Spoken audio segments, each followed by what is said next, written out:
پیارے اسلام بھائیو، حضرت محمد بن سلیمان الجزولی رحمۃ اللہ بہت بڑے بزرگ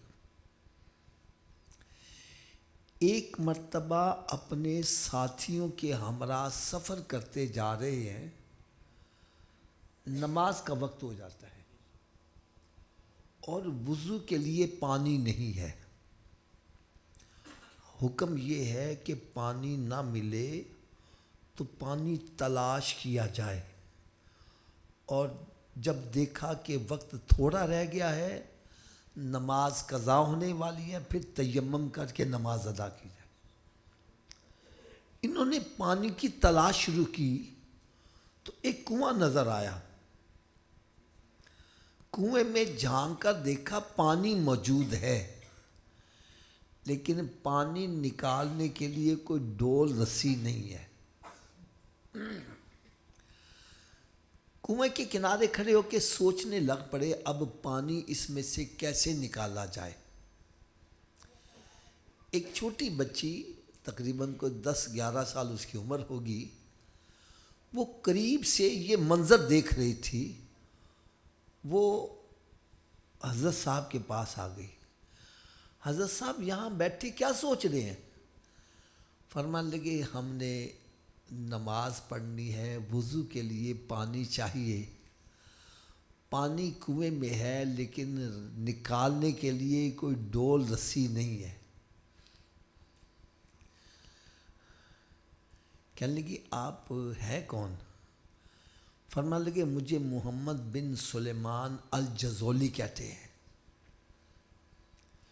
کہنے لگی آپ تو بہت بڑے بزرگ ہیں، آپ کا نام کا تو بڑا شہرہ ہے، اور آپ ڈول اور رسی کی تلاش میں ہیں. وہ بچی آگے بڑھی اور اس نے کنویں کے اندر تھوکا. بچی کی تھوک کی برکت سے پانی کناروں سے باہر آنے لگ پڑا. تھوک ناپاک نہیں ہے، تھوک ناپاک.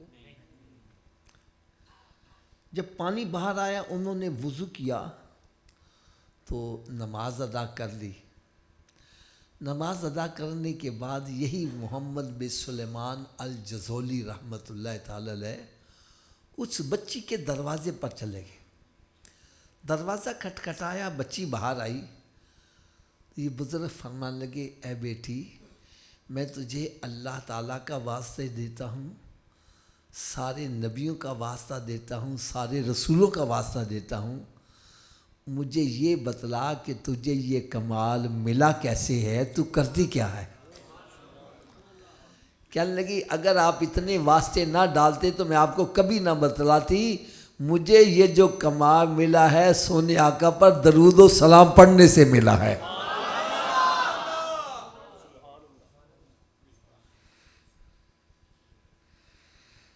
کہنے لگے میں سونے آقا صلی اللہ علیہ وسلم پر کثرت سے درود پاک پڑھتی ہوں، جس کی وجہ سے مجھے یہ اللہ تعالیٰ نے کمال عطا کر دیا ہے.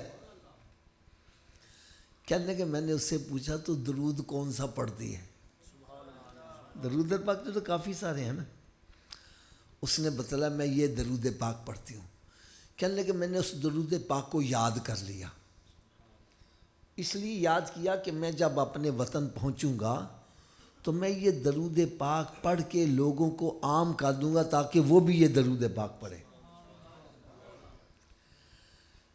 کہنے لگے جب میں اپنے وطن پہنچا تو مجھے بہت سارے درود پاک یاد تھے.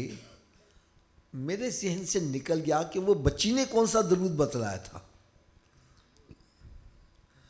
پھر کہنے لگے میں نے سوچا کہ مجھے جتنے درود یاد ہیں میں سارے ہی لکھ دیتا ہوں. انہوں نے سارے درود پاک لکھ دیے. جب رات کو سوئے تو میرے آقا صلی اللہ علیہ وسلم کا دیدار ہو گیا. فرمایا اے محمد بن سلیمان الجزولی، جو بچی نے درود پاک بتلایا تھا وہ درود پاک بھی اس میں شامل ہے، لیکن باقی درود پاک بھی بڑے فضیلت والے ہیں، اس کی برکت سے باقی درود پاک بھی پڑھ لیے جائیں گے. تو انہوں نے وہ کتاب لکھ کر شائع کر دی. آج بھی وہ کتاب بازار میں ملتی ہے، اس کا نام ہے دلائل الخیرات شریف۔ کیا نام ہے؟ یار یہ وہ کتاب ہے جس کو پڑھتے پڑھتے کئی بندوں کو میرے آقا کا دیدار نصیب ہو گیا۔ جب آپ کو قبر میں دفن کیا گیا تو آپ کی قبر سے خوشبو آیا کرتی تھی، اور 77 سال بعد آپ کی قبر میں پانی جو تھا نا دریا کا وہ داخل ہو گیا، تو آپ نے خواب میں کسی کو حکم دیا میری جگہ تبدیل کی جائے۔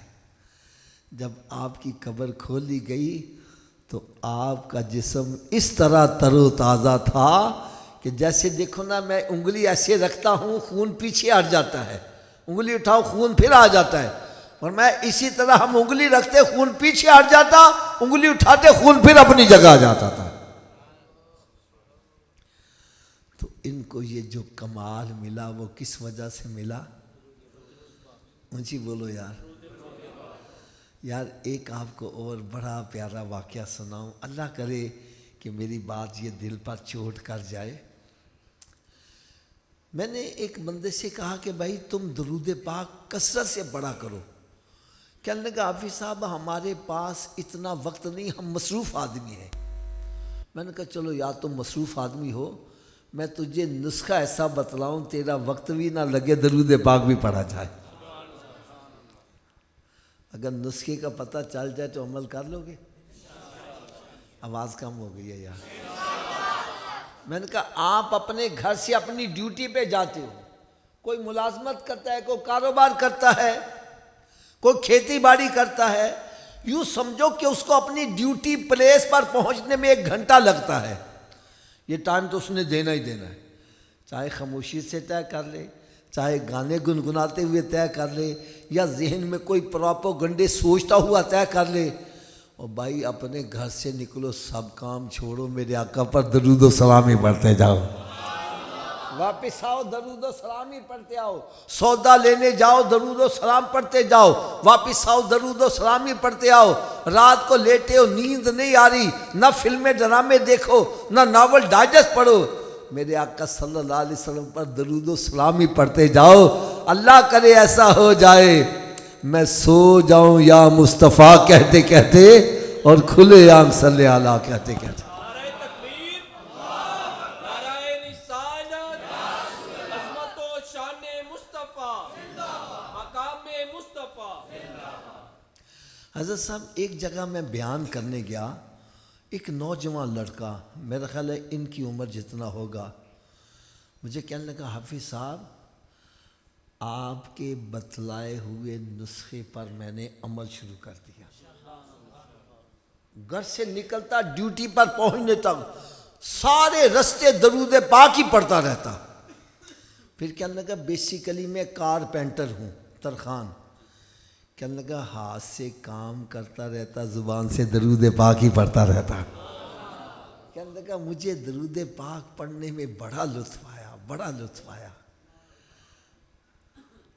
یار میں دکھ والی بات کہنے لگا ہوں، آج کا نوجوان شراب میں سکون تلاش کر رہا ہے، کوئی پاؤڈر میں، کوئی آئس میں، کوئی فلمیں ڈراموں میں، کوئی گندی گندی تصویروں میں، کوئی بے حیائی کے اندر، کوئی شراب میں سکون تلاش کر رہا ہے۔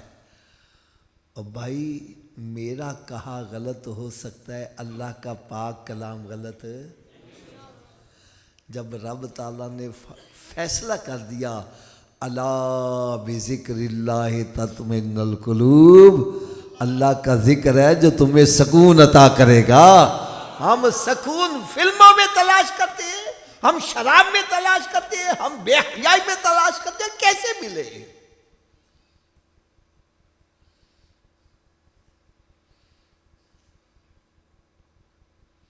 نشے میں سکون تلاش کرنے والوں، نشہ کرنے والوں کا انجام کبھی دیکھا ہے؟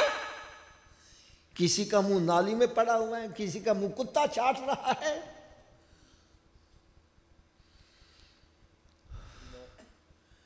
ایک ہمارے پڑوس میں نوجوان لڑکا نشہ کرتا تھا، ٹیکے پہ آ گیا، ٹیکا لگایا، مر گیا، گھر والوں کو پتہ ہی نہیں۔ یار کتے اس کی لاش کو نوچ نوچ کر کھاتے رہے۔ یہ نشہ کرنے والوں کا انجام۔ اور جو اصل نشہ ہے وہ پیا ہے تو بلال حبشی بن گیا ہے، کوئی عمر فاروق بن گیا، کوئی صدیق اکبر بن گیا ہے۔ ارے مقام دیکھو وہ ملا ہے، چاہے رنگ کا کالا ہے، سرکار کے عشق اور محبت کی شراب بھی ہے۔ آج بلال کعبے کی چھت پر ہے، سارے سردار نیچے کھڑے ہیں، میرے آقا کے غلام کی شان تو ذرا دیکھو گیا۔ فرمایا بلال قیامت کے روز جنت کا دروازہ سب سے پہلے میرے لیے کھلے گا، اور مجھ سے پہلے بھی جو داخل ہوگا اس کا نام بلال حبشی ہوگا۔ یہ ہے صحیح عشق، یہ ہے صحیح نشہ۔ غلط نشوں کو چھوڑو، آؤ میرے آقا کے نشے کا جو جام پیے گا اس کی دنیا بھی سنور جائے گی، آخرت بھی سنور جائے گی۔ کہنے لگا حافظ صاحب مجھے اتنا سرور آیا، اتنا مزہ آیا، اتنا ٹھنڈ پڑ گئی سینے میں درود پاک پڑھنے سے کہ میں نے دوست احباب سے مذاق، مسخری، گندی باتیں، فضول باتیں چھوڑ دیں، وہ وقت بھی درود پاک کو دے دیا۔ کہنے لگا مجھے مزید مزہ آیا تو میں نے تاش، شطرنج، اڈی کھڈا، 12 ٹینی، لڈو اور موبائل میں گیمیں کھیلنا چھوڑ دیں، وہ وقت بھی درود پاک کو دے دیا۔ کہنے لگا مجھے مزید سرور آیا تو میں نے فلمیں، ڈرامے دیکھنے چھوڑ دیے، وہ وقت بھی درود پاک کو دے دیا۔ کہنے لگا حافظ صاحب ابھی چند دن گزرے مجھے سونے آقا کا دیدار بھی نصیب ہو گیا۔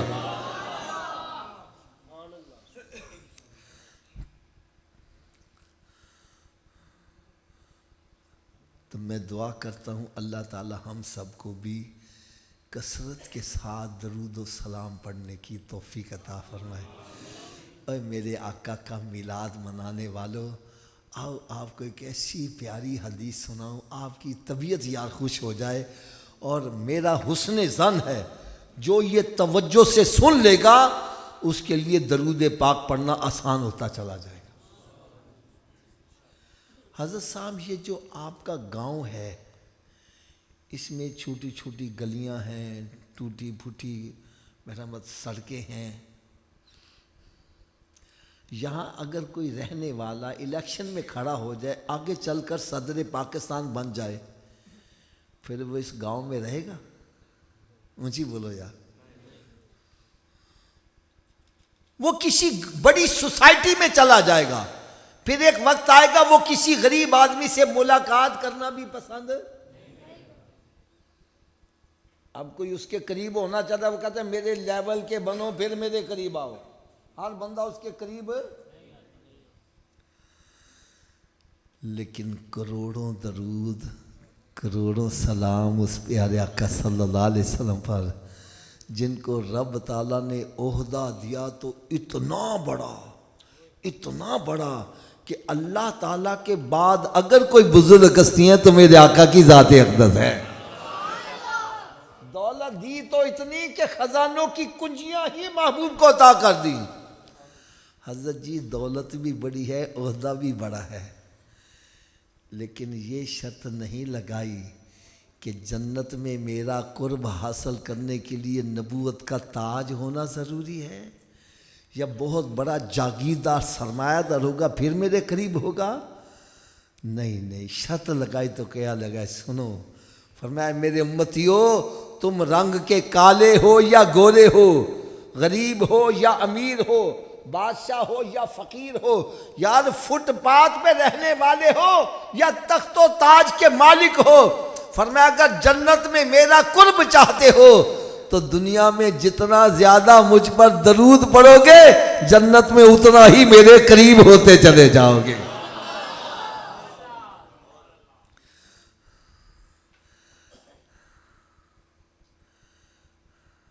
اگر میری بات غلط ہے تو بھائی میری اصلاح کر دو، اور اگر صحیح ہے تو یار یہ فلمیں ڈرامے چھوڑو، گندی باتیں چھوڑو، بے حیائی کے کام چھوڑو، تاش شطرنج اٹھی کھٹا بارہ ٹینی لڈو موبائل پہ گیمیں کھیلنا چھوڑو، یہ سارا وقت میرے آقا پر درود و سلام پڑھنے میں لگاؤ، تمہاری دنیا بھی سمجھ جائے گی، آخرت بھی سمجھتے چلے جائے گی۔ اللہ تعالیٰ سے میں دعا کرتا ہوں اللہ تعالیٰ ہم سب کو بھی کثرت کے ساتھ درود و سلام پڑھنے کی توفیق عطا فرمائے۔ صلو علی الحبیب صلی اللہ علیہ وسلم۔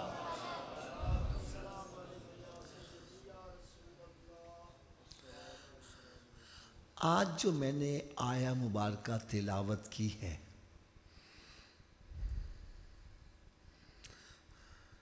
اس کا شان نزول کیا ہے؟ پہلے اس کا ترجمہ سن لو، پھر شان نزول بتلاؤں گا۔ یا ایہا الذین آمنوا استجیبوا للہ وللرسول اذا دعاکم، اے ایمان والو جب تمہیں اللہ اور اس کا رسول پکارے تو تم حاضر ہو جاؤ۔ کیا ہو جاؤ؟ اس کا شان نزول کیا ہے؟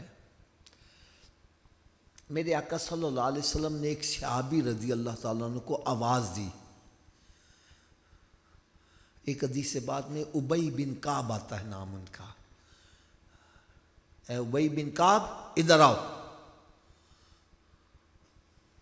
وہ حاضر ہونے میں انہوں نے کچھ تاخیر کر دی، دیر کر دی۔ میرے آقا صلی اللہ علیہ وسلم نے پوچھا، اے میرے صحابی تو دیر سے کیوں آیا ہے؟ عرض کرنے لگے یا رسول اللہ صلی اللہ علیہ وسلم میں نماز پڑھ رہا تھا۔ کیا پڑھ رہا تھا؟ تھوڑا سوچی آواز سے بولو یار، بڑی مزے کی بات بتلانے لگا۔ کیا پڑھ رہا تھا؟ تو جب آپ نے آواز دی، میں نے آواز سنی، تو میں نے نماز کو مختصر کر کے مکمل کر کے آپ کی بارگاہ میں حاضر ہو گیا ہوں۔ تو میرے آقا صلی اللہ علیہ وسلم نے ارشاد فرمایا، کیا تو نے یہ آیہ مبارکہ نہیں سنی تھی؟ یا ایھا الذین آمنوا استجیبوا للہ وللرسول اذا دعاکم، اے ایمان والو جب تمہیں اللہ اور اللہ کا رسول بلائے تو تم فوراً حاضر ہو جاؤ۔ عرض کرنے لگے یا رسول اللہ صلی اللہ علیہ وسلم آیت تو پڑھی تھی، لیکن مطلب کا آج پتہ چل رہا ہے کہ جب سرکار بلائیں سب کام چھوڑ کے سرکار کی بارگاہ میں آئے۔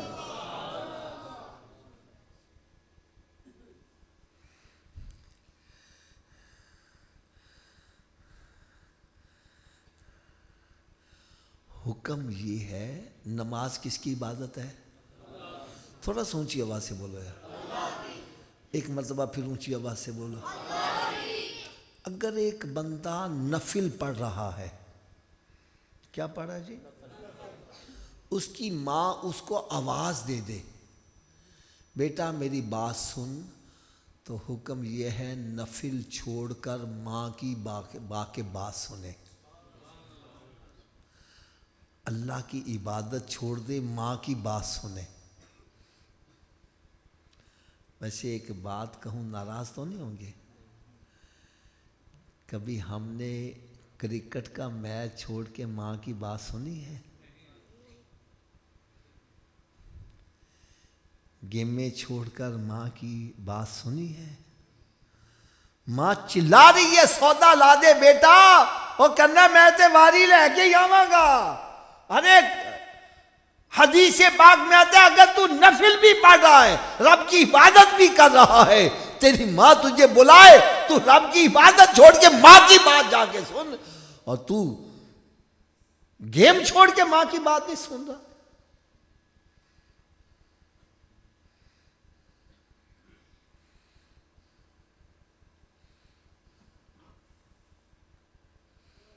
میری بات کان کھول کے سن لو،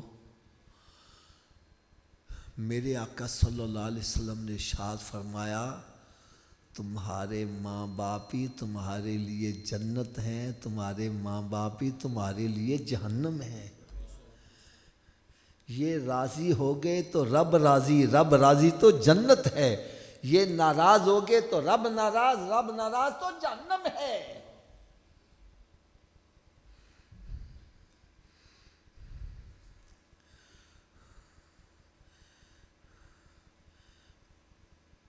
بیان کے آخر تک پتہ نہیں بات یاد رہے یا نہ رہے، میں آپ کی خدمت میں عرض کروں گا، میں نے جو کچھ بیان کیا ہے اگر غلط ہے تو میری اصلاح کر دو، اور اگر صحیح کہا ہے تو پھر عمل ہونا چاہیے کہ نہیں ہونا چاہیے؟ اونچی بولو یار۔ تو میں ہاتھ باندھ کر ایک بات ابھی کہہ دوں، جن کے ماں باپ ناراض ہیں آج جا کر ان سے صلح کر لو۔ یہ تو نہیں یار ہونا ادھر سے سنا ادھر سے نکال دیا، اور دیہاتی بیان سنا، ہاں بڑا مزہ آیا، ہویا کی سی نہیں پتہ کی کیا سی۔ نہیں، ہم یہاں ہیں اپنی اصلاح کے لیے آئے ہیں۔ میرے آقا صلی اللہ علیہ وسلم نے ارشاد فرمایا، ماں باپ کی دعا اولاد کے حق میں رد نہیں کی جاتی۔ ارے ماں باپ کی دعا بھی رد نہیں ہوتی تو بد دعا بھی رد نہیں ہوتی۔ حضرت صاحب میں نے اپنی آنکھوں سے دیکھا کہ ہمارے عزیز، ان کی ماں سے بند نہیں آتی تھی، ماں نے اسے اتنا کہہ دیا، پترا جا تیری لکھاں تے چلے لیکن تیری کدی پوری نہ پوے۔ حضرت جی میں نے آنکھوں سے دیکھا، لاکھوں میں چل رہی ہے پوری نہیں پڑ رہی۔ بندہ فوت ہو جاتا ہے، اولاد کے لیے کوئی جائیداد چھوڑ کے جاتا ہے، اس کا انتقال ہوا، اولاد کے لیے قرضہ چھوڑ کے گیا۔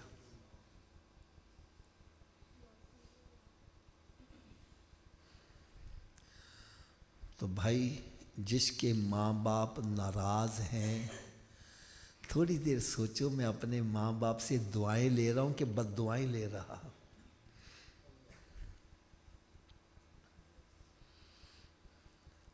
اگر ماں باپ ناراض ہے تو ان سے صلح کر لو۔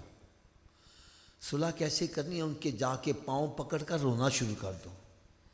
یہ نہ کہو ابا تو انج کیوں کیتا ہے، تو انج کیوں کیتا ہے۔ بحث نہیں کرنی، کیونکہ میرے آقا صلی اللہ علیہ وسلم نے ارشاد فرمایا، ماں باپ کے ساتھ اچھا سلوک کرو۔ ایک صحابی کھڑے ہو گئے، یا رسول اللہ اگر باپ اولاد پر ظلم کرے پھر اولاد کو کیا کرنا چاہیے؟ ہمارے یہاں ظلم پتہ کیا سمجھ، اکو پتر نو سب کچھ دئی جا رہا ہے، سانو پوچھنا ہی نہیں۔ یا رسول اللہ وسلم اگر باپ ظلم کرے اولاد پر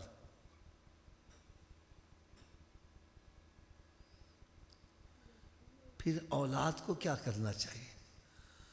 میرے آقا صلی اللہ علیہ وسلم نے ارشاد فرمایا، تیرا باپ ظلم کرے ظلم کرے ظلم کرے پھر بھی تیرا باپ ہے، تجھے اس کے ساتھ اچھا سلوک ہی کرنا ہے۔ تجھے اجازت نہیں کہ باپ کو گرے بان سے پکڑ، باپ کو گالیاں نکال، باپ کو دھکے دے کے باہر نکال۔ ارے تجھے تو اتنی بھی اجازت نہیں کہ باپ کے سامنے تو اوف بھی کر جا۔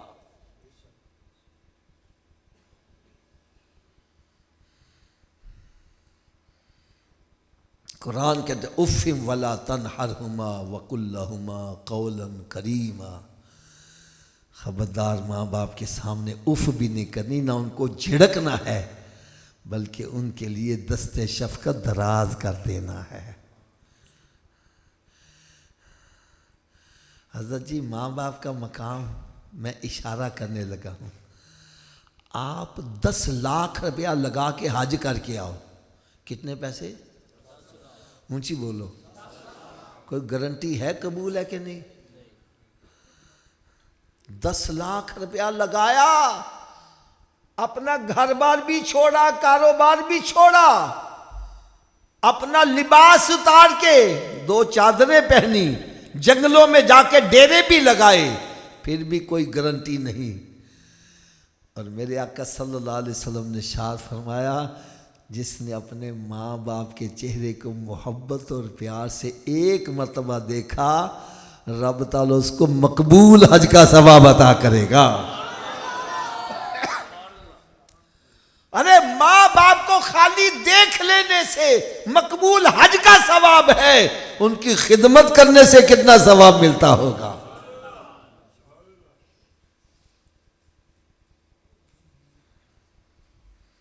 ماں باپ کی خدمت کرنے سے کیا ملتا ہے یہ پوچھنا ہے تو حضرت موسیٰ علیہ السلام سے پوچھو، جو رب تعالیٰ کی بارگاہ میں عرض کرتے ہیں یا اللہ مجھے یہ تو بتلا جنت میں میرا پڑوسی کون ہوگا؟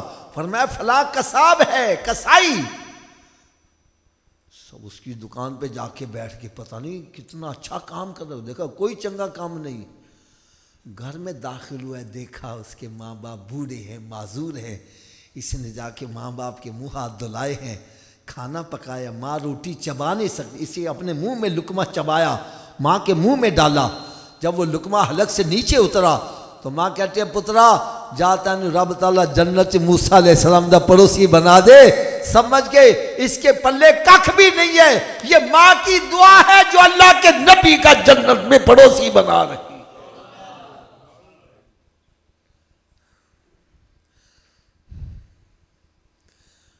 پھر میں آپ سے سوال کروں گا، ماں باپ سے صلح کرنی چاہیے کہ نہیں کرنی چاہیے؟ آواز کم ہو گئی ہے تو کیا سبھی کوشش کرو گے؟ اور یہ بھی مسئلہ یاد رکھو، یہ بھی مسئلہ یاد رکھو، ہم نفل پڑھ رہے ہیں، کیا پڑھ رہے ہیں؟ ایک رکعت پڑھی ہے، ماں نے آواز دے دی، ہم نماز چھوڑ کے ماں کے پاس آ گئے، اس کا حکم مان کے کہا مان کے دوبارہ آؤ تو نفل پھر دوبارہ سے پڑھو، پھر پہلی رکعت سے شروع کرو۔ سمجھ آئیے؟ لیکن جب اللہ کا محبوب بلا لے، فرمایا فرض نماز بھی پڑھ رہا ہے تو نماز چھوڑ کر سرکار کی بارگاہ میں حاضر ہو جاؤ۔ اگر فرض پڑھ رہا ہے، ایک رکعت پڑھی ہے، دوسری رکعت میں ہے، سرکار نے آواز دے دی نماز چھوڑ کے واپس آ جا، اور سرکار کا حکم مان کے واپس جا، جہاں سے نماز چھوڑی وہیں سے نماز شروع کر۔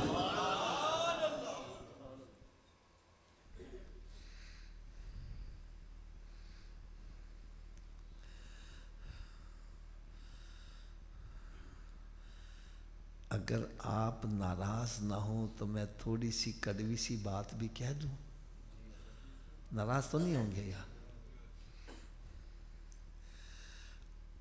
قرآن مجید کی آیہ مبارکہ میں نے آپ کے سامنے پڑھی ہے، حافظ قرآن بھی موجود ہوں گے،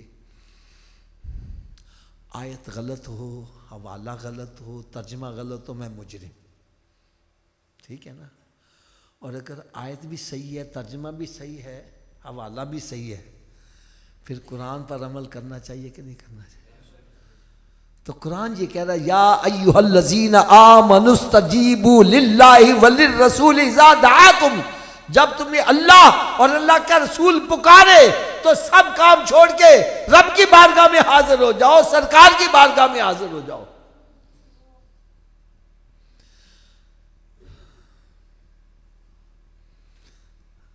اب رب تعالیٰ کی طرف سے پیغام آتا ہے، حکم آتا ہے حی علی الصلاۃ،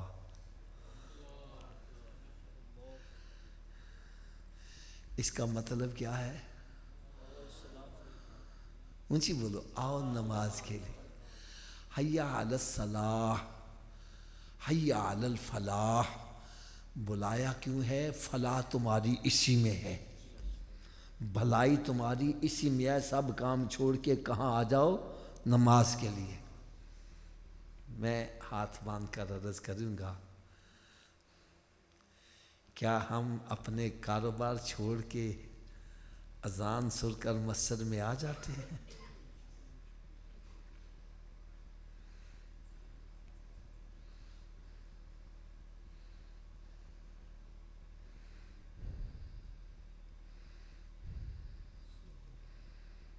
قرآن کا یہ فعل ہے، یا ایھا الذین آمنوا استجیبوا للہ وللرسول اذا دعاکم،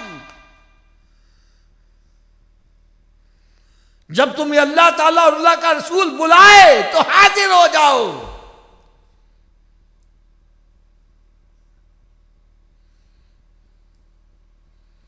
رب تعالیٰ کی طرف سے پیغام آتا ہے الصلاۃ خیر من النوم. نماز نیند سے. شیطان کہتا ہے بستر سے ہور وڑ جا کہ تیرے کان چ آواز نہ پہ جائے. یار کس کی مان رہا ہے؟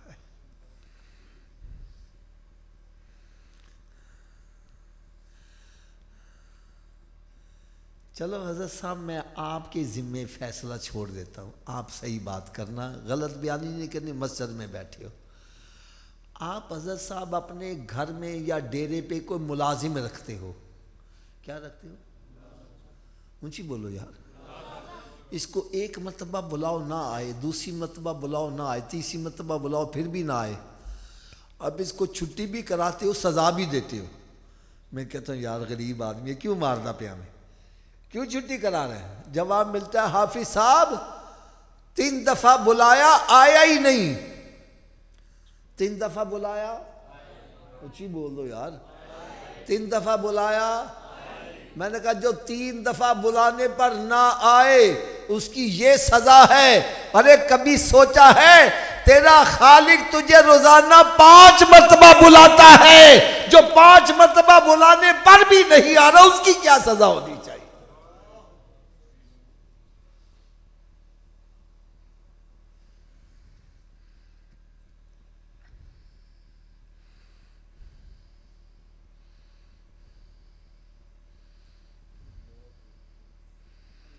حضرت صاحب سزا کی بات کرتے ہوئے میں ایک آپ کو اپنی زندگی کا ایک واقعہ سناؤں یار. پتہ نہیں کس کے دل پر چوٹ لگے. ابھی چند دن پہلے میں ایک شہر میں بیان کرنے گیا. مسجد کے سامنے ایک دیوار پر ایک فقرہ لکھا ہوا تھا جس نے میری زندگی میں انقلاب برپا کر دی. حضرت فقرہ یہ لکھا تھا کہ اگر تم اللہ تعالیٰ کے گھروں کو ویران کرو گے تو ہسپتال آباد ہوں گے اور جیلیں آباد ہوں گی.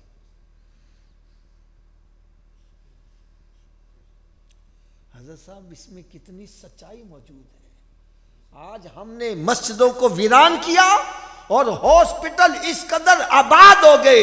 ایک بیڈ پر کتنے مریض، اور کئی ایسے مریض جن کو بیڈ نہیں ملتا راستے میں مر رہے ہیں. بیڈ ہی نہیں ہے. جیلوں میں چلے جاؤ، جس کمرے میں 2 بندوں کی گنجائش وہاں 20 بندے گھسیڑے ہوئے.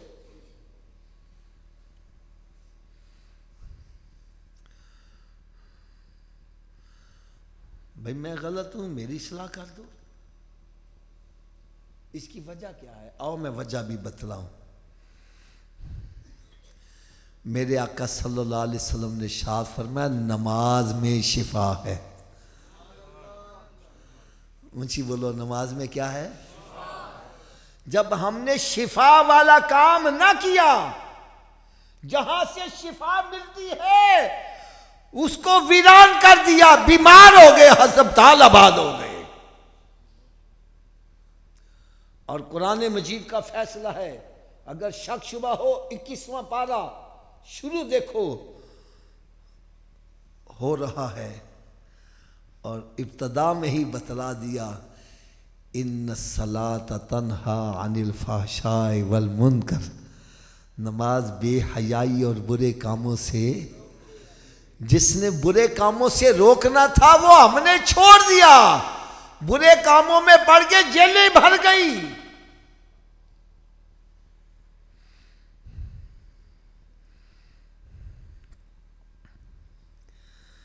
حضرت صاحب اللہ تعالیٰ ہر مسلمان کو بیماریوں سے محفوظ رکھے. ایک بندہ ہاسپٹل میں ہے، بیمار ہے، اس کے لیے ایک لمحہ کیسے گزر رہا ہے. ایک بندہ جیل میں ہے، اس کے لیے ایک لمحہ کیسے گزر رہا ہے. حضرت صاحب تھوڑی دیر سوچو، اللہ کے گھر کو ویران کرنے میں دنیا میں اس قدر سزا مل رہی ہے، قبر اور حشر میں کتنی سزا ملے گی؟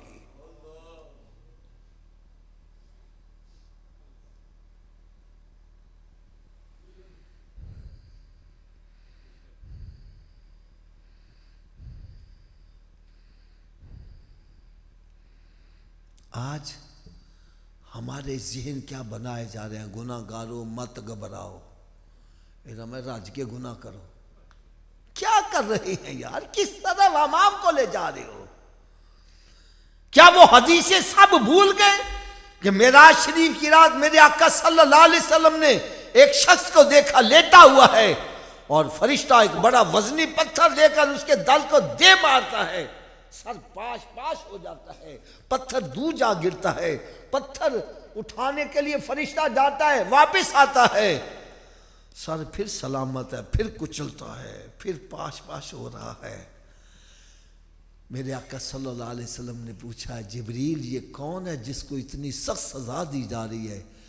عرض کرنے لگے، یا رسول اللہ صلی اللہ علیہ وسلم، یہ آپ کا وہ امتی ہے جو نماز نہیں پڑھتا تھا۔ یار کیا اس حدیث کا بھی انکار کرو گے؟ میرے آقا صلی اللہ علیہ وسلم نے ارشاد فرمایا،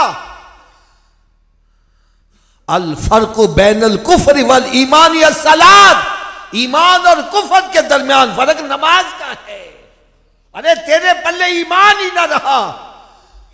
یہ سارے مسجد میں جو بیٹھے ہو ایمانداری سے بتلانا، سرکار کی شفاعت سے مسلمان جنت میں جائے گا کہ کافر جنت میں جائے گا؟ تو اگر ایمان ہی پلے نہ ہوا تو پھر شفاعت کیسے تمہیں حاصل فائدہ ہوگا؟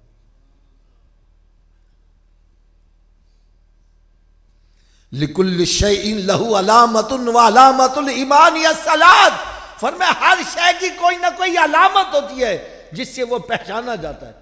ہوائی جہاز آپ نے دیکھا ہوگا، اس کی ٹیل کے اوپر پرچم بنا ہوتا ہے، پتہ چل رہا ہے یہ پاکستان کا ہے، انڈیا کا ہے، افغانستان کا ہے، امریکہ کا ہے، اس کی پہچان سے پتہ چل جائے یہ کس کا ہے۔ فرمایا ہر شے کی کوئی نہ کوئی علامت ہوتی ہے اور جس سے وہ پہچانا جاتا ہے۔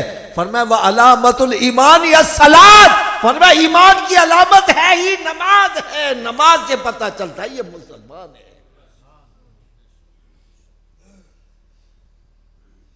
یار کیا اس حدیث کو بھی بھول جاؤ گے؟ میرے آقا صلی اللہ علیہ وسلم جو رحمت للعالمین ہیں، آپ نے ارشاد فرمایا میرا جی چاہتا ہے میں اپنے مصلی امامت پر کسی اور کو کھڑا کر دوں اور پھر جا کے چیک کروں جو فجر اور عشاء کی نماز جماعت سے نہیں پڑھتے، میں ان کے گھروں کو آگ لگا دوں۔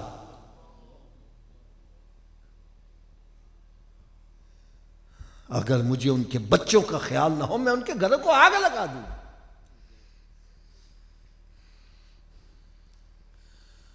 حضرت صاحب میری بات سنو، یہ انسان کی پوری باڈی ہے، ہاتھ بھی اسی باڈی کا حصہ ہے نا، پاؤں بھی، سر بھی اسی باڈی کا حصہ۔ آپ نے کوئی ایسے بندے دیکھے جن کے پاؤں کٹے ہوئے دونوں پھر بھی زندہ ہیں کہ نہیں ہیں؟ بولو تو صحیح۔ ہاتھ بھی کٹے ہوئے پھر بھی؟ کوئی ایسا بندہ دیکھا جس کا سر کٹا ہو پھر بھی زندہ ہو؟ اور بولو تو صحیح۔ پاؤں کٹا ہے زندہ، ہاتھ کٹا ہے زندہ، سر کٹا ہے پھر زندہ نہیں، وجہ کیا ہے؟ اس سے پتہ چلا جو سر کا مقام ہے وہ کسی اور کا مقام نہیں۔ ہاتھ کے بغیر زندہ رہ سکتا ہے، پاؤں کے بغیر زندہ رہ سکتا ہے، ارے سر کے بغیر زندہ نہیں رہ سکتا۔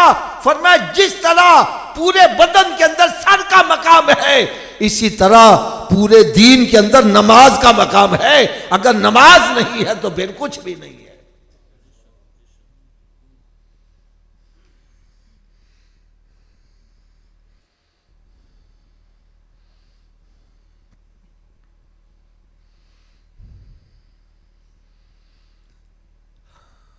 مجھے یقین جانو اپنے سنیوں سے بھی بڑا گلہ ہے، گلہ بھی اپنوں سے ہی ہوتا ہے، پرائے سے نہیں ہوتا۔ گلہ کیا ہے؟ گلہ مجھے کیا ہے؟ سنو، اگر میرا گلا غلط ہے تو میری اصلاح کر دینا. سارا سال غوث پاک کا لنگر کھائیں گے, ہر مہینے 11ویں کھا رہا ہے, اور پیر وہ پکڑتا ہے جو نماز بھی نہیں پڑھتا.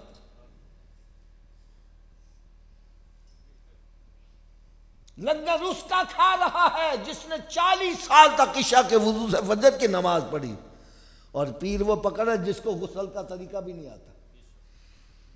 میں تو کہتا ہوں خدا را نمک حلال بنو, جس غوث کا لنگر کھاتے ہو اس کے نقش قدم پر بھی چلو.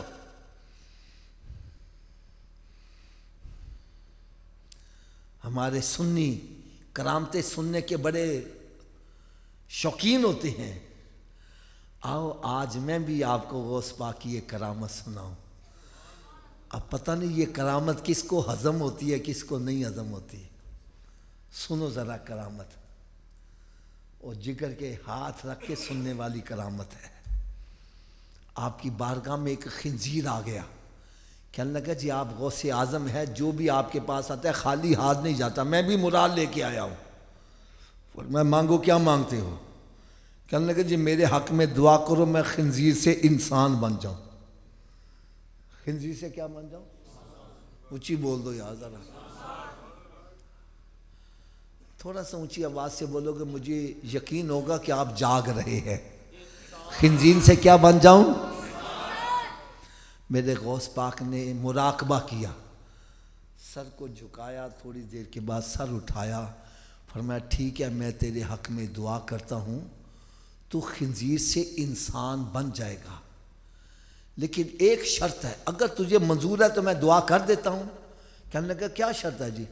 فرمایا تو انسان تو بن جائے گا لیکن رہے گا بے نمازی, اگر تجھے قبول ہے تو تیرے حق میں دعا کر دوں. فرماتا ہے خنزیر چیخے مارتا ہوا بھاگ گیا, کہنے لگا میں خنزیر رہنا پسند کروں گا, بے نمازی رہنا پسند نہیں ہے.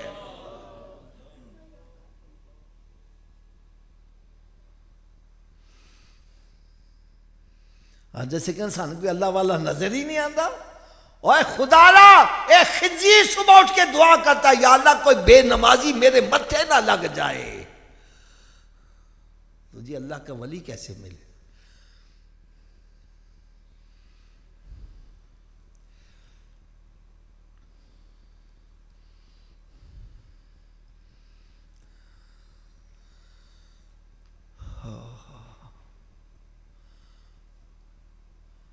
بھائی دیکھو میری بات سنو, ایمان ہوگا تو اللہ کا فضل بھی ہوگا, رحمت بھی ہوگی, سرکار کی شفاعت بھی ہے.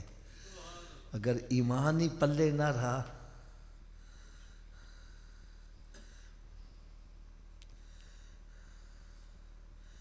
چلو آپ کو میں ایمان چیک کرنے کا نسخہ بتلا دوں. ایمان ہے کہ نہیں ہے اس کو چیک اپ کرنا چاہیے کہ نہیں کرنا چاہیے؟ اونچی بولو یار, تھوڑا سا اور اونچی آواز سے بولو. اور میں یہ بات بتلاؤں کہ ایمان کی فکر صحابہ کرام کو بھی ہوتی تھی, اگر ان کو ہے تو ہمیں بھی ہونی چاہیے کہ نہیں ہونی چاہیے. ایک صحابی عرض کرتے ہیں یا سن ہمیں کیسے پتہ چلے ہمارے اندر ایمان ہے کہ نہیں ہے؟ تو میرے آقا صلی اللہ علیہ وسلم نے بڑا پیارا جواب دیا یا فرمایا اے میرے صحابی, جب تمہیں نیکی اچھی لگنے لگے گناہ برا لگنے لگے سمجھ جانا دولت ایمان موجود ہے, اور جب اچھائی برائی کی تمیز ختم ہو جائے تو پھر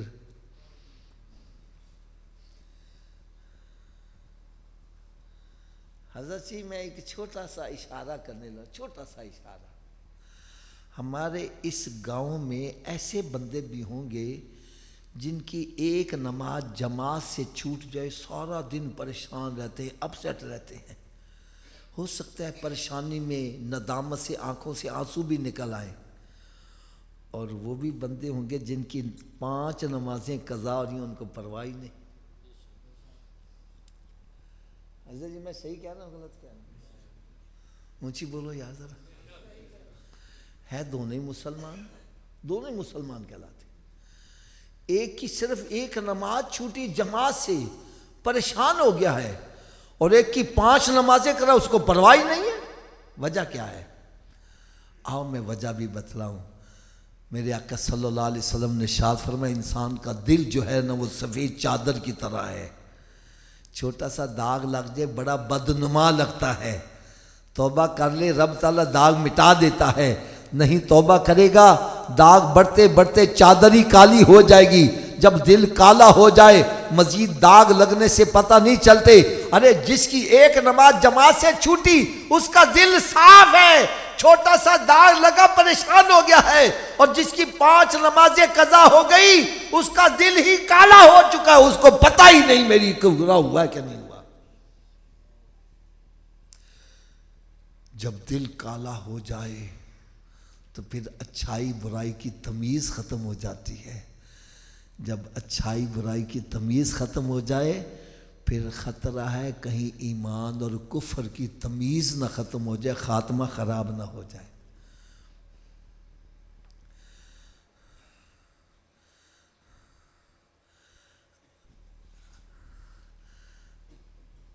اب ایک نسخہ ایمان کی حفاظت کا بتلانے لگا.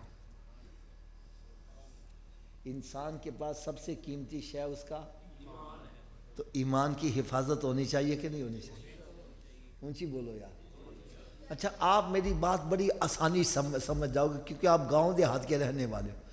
حضرت جی آپ بازار جاتے ہو, وہاں سے ایک آم کا پیڑ لے آتے ہو, لا کے اپنے صحن میں لگا دیتے ہو. اب اس کو پانی بھی نہیں دیتے, گوڈ بھی نہیں دیتے, کھاد بھی نہیں ڈالتے, کٹائی چھنگائی بھی نہیں کرتے. میں کہنا حضرت جی پودا لایا جاتے پانی بھی دیو. حافظ صاحب میرے پاس ٹائم ہی نہیں ہے, میں مصروف آدمی, میرے پاس ٹائم ہی نہیں ہے. میں نے کہا ٹھیک ہے یار, نہیں ٹائم تو نہ صحیح, لیکن ایک بات یاد رکھو, اگر تم یہ چاہو کل کو جب موسم آئیے مجھے پھل بھی دے اور گرمیوں میں سایہ بھی دے, ایسا ہو جائے گا؟ تھوڑا سمجھیے, آواز سے بولو. اگر چاہتے ہو یہ پودا مجھے پھل بھی دے سایہ بھی دے, پھر تیرے کو ٹائم ہے یا ہے نہیں, یہ واسطے ٹائم کٹنا پڑے گا. اس کو صبح شام پانی ڈالنا پڑے گا, اس کو کھاد ڈالنی پڑے گی, اس کی گوڈی کرنی پڑے گی, اور اس کو زہریلے پانی سے بھی بچانا پڑے گا. جب اس کو تو پانی دے گا, اس کی حفاظت کرے گا, تو پھر گرمیوں میں یہ سایہ بھی دے گا, موسم کے مطابق تمہیں. ایک یہ دنیا کا پودا ہے, اس کو صبح شام تا پانی دینا پڑتا ہے. ایک پودا ہمارے اندر بھی لگا ہے, الف اللہ تے چمبے دی بوٹی مرشد من میرے وچ. یہ پودا ایسا ہے, یہ بوٹی ایسی ہے, دنیا کے پودے کو صبح و شام پانی دینا پڑتا ہے, اس کو روزانہ 5 نمازوں کا پانی دینا پڑتا ہے, رمضان کے روزوں کا پانی دینا پڑتا ہے. پھر جب شاخیں بڑھ جائیں کٹائی چھنگائی زکوٰۃ بھی ادا کرنی پڑتی ہے.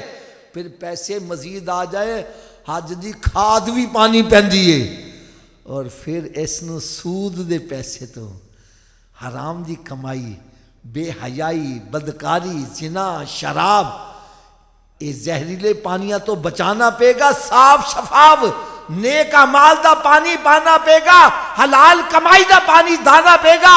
جدو اینو حلال کمائی دا پانی دے گا تے قیامت والے دن جنہوں سورج 1.25 میل تے فاصلے تو اگ برسا رہا ہوئے گا, زمین تانبے دی بنی ہوگی, اے ہوئی بوٹی سایہ بھی دے گی, کھان واسطے پھل بھی مہیا کرے گی.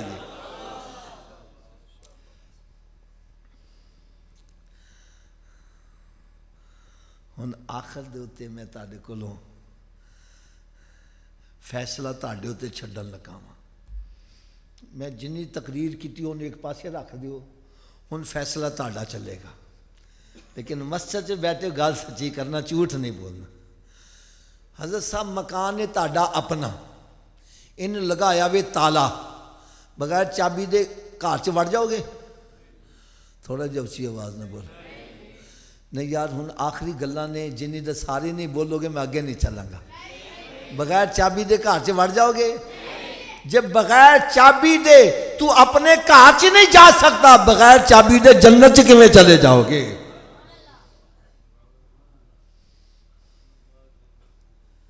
تسی کہو گے جنت دی چابی کیڑی ہے؟ اونچی بولو کی ہے؟ چلو حضرت صاحب تسی دسو بغیر چابی دے جنت دا تالا کھول لو گے؟ اونچی بولو بابا جی تسی دسو جنت دی چابی دا بندوبست مرن تو بعد کرنا ہے کہ پہلے کرنا ہے؟ تو پھر کر دے کیوں نہیں؟ جب ایڈمٹ کر رہا ہے، تسلیم کر رہا ہے میں بغیر چابی کے جنت کا تالا، اور چابی کا بندوبست بھی مرنے سے پہلے ہو سکتا ہے، مرنے کے بعد تو پھر جدوں مسیتوں آواز آندی ہے حی علی الصلاۃ، آؤ چابی واسطے، کیوں بیٹھا گپا ماریا میں؟ کیوں بیٹھا فلمیں ڈرامے دیکھ رہا ہے؟ ارے کیوں بیٹھا حقہ پی رہا ہے؟ کیوں بیٹھا کاروبار کر رہا ہے؟ تجھے چاہیے سب کام چھوڑ کے مسجد کی طرف آ۔ کوئی پوچھے حضرت جی کدھر جا رہے جے؟ بتلا میں جنت کی چابی لینے جا رہا ہوں۔ کیا لینے جا رہا ہوں؟ جنت کی۔ اونچی بولو۔ اگر ناراض نہ ہوو تے تھوڑی جی کڑوی گل بھی کہہ دیا، ناراض تو نہیں ہوو گے؟ اگر جنت دی چابی دا بندوبست نہ کیتا تو پھر کتھے جانا پے گا؟